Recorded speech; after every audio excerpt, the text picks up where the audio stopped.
على محمد صلى الله عليه وسلم. اعوذ باللہ السمیع العلیم من الشیطان الرجیم.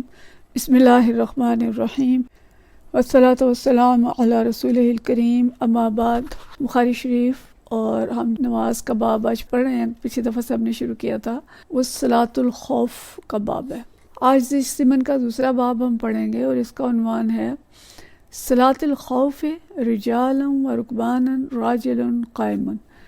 صلاۃ الخوف نماز خوف رجالاً پیدل، رکباناً سواری کی حالت میں، راجلاً قائماً سمرات قائم ہونے والا یعنی کھڑا ہونے والا، یعنی جو صلاۃ خوف ہے وہ پیدل بھی اور سواری کی حالت میں بھی قائم کرنے کا بیان. حدیث ہے 901 اور یہ حدیث جو ہے حضرت نافع عن ابن عمر جسے گولڈن چین کہتے ہیں، عن نافع عن ابن عمر رضی اللہ تعالیٰ عنہ نحو من قول مجاہد. اور اسی طرح مجاہد نے بھی اس کو بیان کیا، اذا اختلطوا قیاما، کہ جب اختلاط ہو جائے، مطلب کہ جب مسلمان اور مشرکین ایک دوسرے سے خلط ملط ہو جائیں، یعنی سخت لڑائی شروع ہو جائے. اس دور کی جو لڑائی تھی وہ ذہن میں ہوگی. تو جب دونوں فریق خلط ملط ہو جائیں یعنی سخت لڑائی شروع ہو جائے تو قیاماً یعنی کھڑے ہی نماز پڑھیں. فزاد ابن عمر، اور ابن عمر رضی اللہ تعالیٰ عنہ اس پہ اضافہ کرتے ہیں نبی صلی اللہ علیہ وسلم کہ نبی صلی اللہ علیہ وسلم نے فرمایا کہ وَإِن كَانُوا أَكْثَرَ مِنْ ذَلِكَ، اگر دشمن زیادہ ہوں، فَلْيُصَلُّوا قِيَامًا وَرُكْبَانًا، تو مسلمان کھڑے ہو کر سوار ہو کر یعنی جس طرح بھی ممکن ہو نماز پڑھیں. مختصر سی یہ حدیث ہے. پچھلی حدیث جو ہم نے پڑھی تھی اس میں ہم نے دیکھا تھا کہ نماز پڑھنے کا طریقہ یہ تھا کہ اب یعنی وہ وقت تھا جب ابھی لڑائی باقاعدہ شروع نہیں ہوئی تھی، دونوں فوجیں ایک دوسرے کے سامنے صف آرا ہو گئی تھیں، جو میدان قتال تھا وہ بن چکا تھا، لیکن ابھی جنگ شروع اس طرح نہیں ہوئی کہ ایک دوسرے کے لشکروں کے اندر خلط ملط ہو جائیں. تو اس وقت تو یہ تھا کہ بھی امام نماز شروع کرا دے اور ایک گروہ جو ہے وہ امام کے ساتھ ایک رکعت پڑھے، پھر وہ پیچھے ہٹ جائے اور دوسرا گروہ آ کے اگلی رکعت پڑھے. اور جو پہلا گروہ تھا، جب پہلا گروہ نماز پڑھ رہا تھا تو جو دوسرا گروہ تھا وہ پیچھے کھڑا تھا اسلحہ لے کے، اور جب یہ ایک رکعت پڑھ کے پیچھے گیا تو وہ گروہ جس نے اسلحہ اٹھایا ہوا تھا وہ آگے آ کے نماز پڑھ لے. تو یہ طریقہ تھا. پچھلے ہم نے دیکھا اس میں کہ بھی جنگ شروع نہیں ہوئی تو اس وقت اس کی تفصیل ہم نے دیکھی تھی کہ اس طرح سے نماز پڑھی جائے گی. اب یہ ہے کہ جنگ شروع ہو گئی اور لڑائی دو بدو جاری ہے اور خوف اتنا شدید ہو کہ مسلمانوں کے لیے اپنی سواریوں سے نیچے اتر کر قبلہ رو ہو کر باجماعت نماز ادا کرنا ممکن نہ ہو.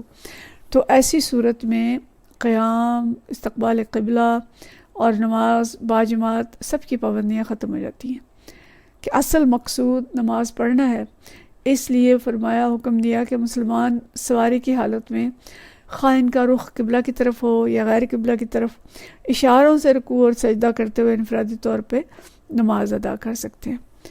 اور اگر جنگ مسلسل اتنی شدید ہو رہی ہے کہ اس طرح نماز ادا کرنا بھی ممکن نہ ہو تو پھر بعد میں نماز قضا کر لیں، جیسے کہ ہم آگے حدیث پڑھیں گے انشاءاللہ تعالی. تو مقصد یہ ہے کہ نماز اتنا اہم رکن ہے کہ اس طرح کے خوف کی حالت میں بھی نماز معاف نہیں ہے. اور جنگ ہو رہی ہے، تلواریں چل رہی ہیں، لیکن اشاروں سے نماز پڑھ لی جائے. اور اگر قیام ممکن نہیں ہے، جماعت ممکن نہیں ہے، تو جماعت کے بغیر اپنی اپنی نماز اشاروں سے رکوع اور سجدہ کرتے ہوئے پڑھ لی جائے میدان جنگ کے اندر. میدان جنگ سے ہٹا نہ جائے، کیونکہ اگر ہٹیں گے اور باجماعت نماز پڑھیں گے تو دشمن غلبہ پا لے گا، وہ حملہ کر دے گا. تو اس لیے میدان جنگ میں یہ سہولت ہے کہ اشارے سے نماز پڑھ سکتے ہیں. اور یہ اس صورت میں ہے جبکہ ایسا ممکن ہے. اور اگر ایسا بھی ممکن نہ رہے تو پھر کیا ہوگا کہ پھر نماز جو ہے اس کو قضا کر دیا جائے گا اور آگے بعد میں جا کے مؤخر کر دیا جائے گا اور بعد میں پڑھی جائے گی. اچھا، اگلا باب ہے یحرس بعضهم بعضا فی صلاۃ الخوف.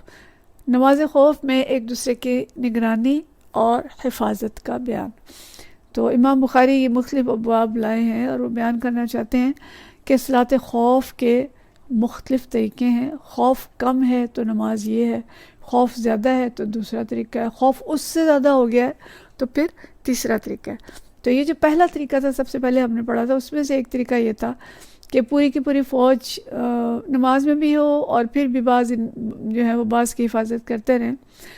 یعنی بعض لوگ جو ہیں وہ سجدے میں چلے گئے تو باقی لوگ سجدے میں نہیں گئے. وہ جو 2 رکعتوں کا ہم نے پڑھا تھا کہ ایک رکعت امام کے پیچھے پڑھ رہا ہے, دوسرا گروہ ہتھیار لے کے کھڑا ہے, وہ اس کی حفاظت کر رہا ہے. جب ایک گروہ نے ایک رکعت پڑھ لی وہ پیچھے آ گیا اور وہ والا گروہ جو تھا وہ آگے جا کے پڑھنے لگ گیا. تو یہ گویا جو گروہ پیچھے کھڑا ہے وہ اس گروہ کی حفاظت کر رہا ہے جو کہ آگے نماز پڑھ رہا ہے. یہ حدیث حضرت ابن عباس رضی اللہ تعالیٰ عنہ سے روایت ہے, حدیث نمبر 902 ہے. قال فرماتے ہیں قام النبی صلی اللہ علیہ وسلم, نبی صلی اللہ علیہ وسلم کھڑے ہوئے, وقام الناس معہ, اور لوگ بھی آپ کے ساتھ کھڑے ہوئے, فکبر وکبروا معہ, آپ صلی اللہ علیہ وسلم نے تکبیر بیان کی تو لوگوں نے بھی تکبیر بیان کی. ورکع ناس منہم, آپ صلی اللہ علیہ وسلم رکوع کیا تو لوگوں نے بھی آپ کے ساتھ رکوع کیا. ثم سجدہ, پھر آپ نے سجدہ کیا, وسجدوا معہ, تو لوگوں نے بھی آپ کے ساتھ سجدہ کیا. ثم قام للثانیۃ, پھر آپ صلی اللہ علیہ وسلم جب دوسری رکعت کے لیے کھڑے ہوئے, فقام الذین سجدوا وحرسوا اخوانہم, تو وہ لوگ جنہوں نے پہلے سجدہ کیا تھا وہ کھڑے ہوئے اور اپنے بھائیوں کی نگرانی کی. واتت الطائفۃ الاخری, اور پھر دوسری جماعت آئی, فرکعوا, انہوں نے رکوع کیا, وسجدوا معہ, سجدہ کیا آپ صلی اللہ علیہ وسلم کے ساتھ, والناس کلہم فی صلاۃ, اس طرح سے سب لوگ ہی نماز میں تھے. ولیکن یحرس بعضهم بعضا, لیکن ایک دوسرے کی نگرانی بھی کر رہے تھے. اچھا, یہ جو گروہ پیچھے گیا تھا یا گروہ پہلے پیچھے کھڑا تھا, وہ دونوں یعنی جو بعد میں پیچھے گیا وہ ایک رکعت تو نبی کریم صلی اللہ علیہ وسلم کے ساتھ پڑھ کے گیا, پیچھے ہم نے تفصیل پڑھی تھی. دوسری رکعت اس نے جا کے خود ادا کی, لیکن وہ جماعت میں نہیں تھے, خود ادا کر رہے تھے, جماعت میں نہیں تھے. ساتھ ہی ان کے کفار پہ بھی نظر تھی. سجدے کا ٹائم دونوں کا الگ الگ تھا, ایسا نہیں کہ سب کے سب ایک ہی وقت میں سجدے میں چلے جائیں. وہ جب اپنی نماز پڑھ رہے تھے, اپنی پڑھ رہے تھے نا, باجماعت نہیں تھا, ہر شخص اپنی پڑھ رہا تھا.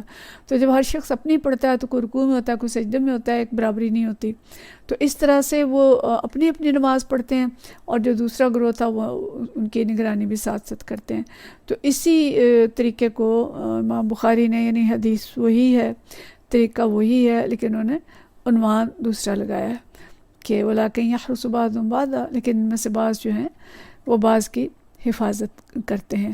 یعنی دشمن مثلاً قبلے کی جانب ہے اور ہم نماز پڑھتے ہیں, اور ایک دشمن وہ ہے جو ہمارے سامنے ہے, تو مطلب دونوں صورتوں میں اس طرح کی ترتیب بنائی جائے گی کہ تمام فوج امام کے پیچھے اقتدا کرے گی. تقریب تحریمہ تو سب پڑھ لیں گے, اس لحاظ سے نماز میں سب شامل ہو گئے, لیکن دونوں گروہ جو ہیں وہ الگ الگ ہیں کہ ایک گروہ باجماعت پڑھ رہا ہے اور دوسرا گروہ خود سے پڑھ رہا ہے. تو اس لیے ایک گروہ انتظار کرے گا, حفاظت کرے گا, اس کے بعد دوسرا گروہ آئے گا, وہ رکوع سجود کرے گا, اور پہلا گروہ اس کی حفاظت کرے گا. اس طریقے سے جب نماز ہو جائے تو اس کے بعد امام سلام پھیرے گا, اور یہ لوگ بھی اپنی ایک ایک رکعت ادا کر کے سلام پھیریں گے. تو یہ طریقہ ہے صلاۃ خوف کا. صلاۃ خوف سے 2 مقاصد اس طریقے سے حاصل ہوئے کہ دونوں گروہوں نے نماز بھی پڑھ لی اور دونوں گروہوں نے ایک دوسرے کی حفاظت بھی کر لی. تو یہ اس صورت میں ہے جب کہ ابھی باقاعدہ حملہ نہیں ہوا, مسلمان خلط ملط نہیں ہوئے, لیکن جب خلط ملط ہو گئے ہیں تو پھر اشارے سے سب لوگ اپنی اپنی نماز پڑھیں گے. اور اس دونوں حدیث سے, بلکہ پچھلی بھی ملا لیں تو تینوں حدیث سے میں یہ پتہ چلتا ہے کہ اصل جو مقصود ہے وہ نماز کا قیام ہے. نماز پڑھی جائے, نماز قائم کی جائے. اتنے بڑے خوف کے عالم میں بھی نماز چھوڑی نہیں جا سکتی. کجا یہ کہ ہم سوچیں کہ جی بازار گئے تو نماز چھوڑ دی, بچہ گود میں تھا, بچہ رونے لگ گیا تو نماز چھوڑ دی, بچے کو دودھ پلا رہے تھے تو نماز چھوڑ دی, اور ذرا سا سر درد ہے تو نماز چھوڑ دی, ذرا سی کوئی تکلیف ہے تو نماز چھوڑ دی, شادی بیاہ ہے تو نماز کا تو تصور ہی کوئی نہیں ہے. تو نماز اتنی اہم چیز ہے کہ جان جانے والی ہے, سامنے خطرہ ہے, تلواریں چل رہی ہیں, تو اتنی آسانی مل گئی کہ باجماعت نہیں پڑھ سکتے تو الگ الگ پڑھ لیں. قیام اور رکوع اور سجود نہیں کر سکتے تو اشارے سے پڑھ لیں, لیکن نماز کو قضا کرنا, چھوڑ دینا, اس کی اجازت نہیں ہے. اسی طرح اگر ہم سفر میں ہیں تو قصر کی اجازت اللہ تعالیٰ نے دے دی, جمع بین الصلاتین کی بھی دے دی. لیکن اگر اس طرح کا وقت ہے کہ جمع نہیں کر سکتے, مثلا زور پڑھ کے نکلے, عصر کا وقت ہے, اب جمع کا وقت تو نہیں رہا, تو دیر ہو رہی ہے, کوئی وجہ ہوگی ہے, تو اپنی نماز ادا کر لیں, چاہے جس حال میں بھی ہیں, لیکن نماز کو قضا نہ کریں.